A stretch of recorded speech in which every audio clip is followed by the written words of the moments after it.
The ongoing conflict in the Middle East appears to have reached a critical turning point, with the United States and Iran reportedly moving toward a structured understanding facilitated by Pakistan's mediation. According to officials involved, the discussions have focused on ending hostilities, reopening the Strait of Hormuz, and easing economic pressure on Tehran. The framework agreement is expected to be formally signed in Geneva this Friday. International media outlets suggest that if implemented, it could mark the beginning of a new chapter in Middle Eastern geopolitics. Meanwhile, Iranian state media claims that the United States has been compelled to immediately halt the war. To understand the significance, the Strait of Hormuz is central. A large share of global seaborne oil trade passes through this narrow route. When tensions escalated and Iran exerted pressure on the waterway, the impact quickly spread beyond the region. Oil prices rose, supply chains came under strain, and energy security concerns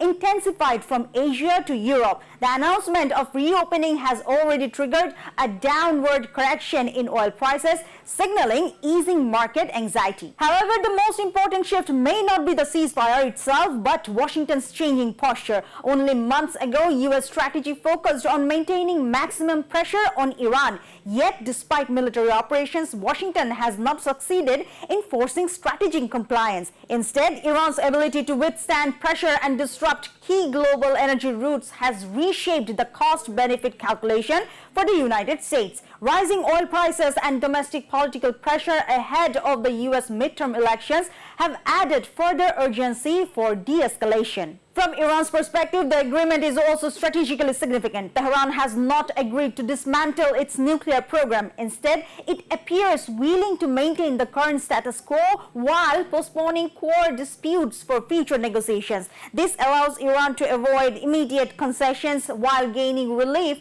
from sanctions pressure and economic isolation. The central question remains unresolved. What happens to Iran's nuclear program? According to the draft framework, broader negotiations are expected within 60 days. While Iran insists it does not seek nuclear weapons, issues such as uranium enrichment levels, existing stockpiles, and international inspection mechanisms remain open and highly contentious. Israel's position adds another layer of complexity. It was not directly involved in the negotiations, and recent tensions have further highlighted differences in approach between Washington and Tel Aviv. Meanwhile, Europe, particularly the UK, France, Germany, and Italy, has indicated willingness to consider lifting sanctions if progress is made on nuclear compliance, suggesting broader international alignment toward de-escalation. Still, describing this development as lasting peace would be premature. The core drivers of U.S.-Iran tensions, regional influence, strategic rivalry, and nuclear capability remain unresolved.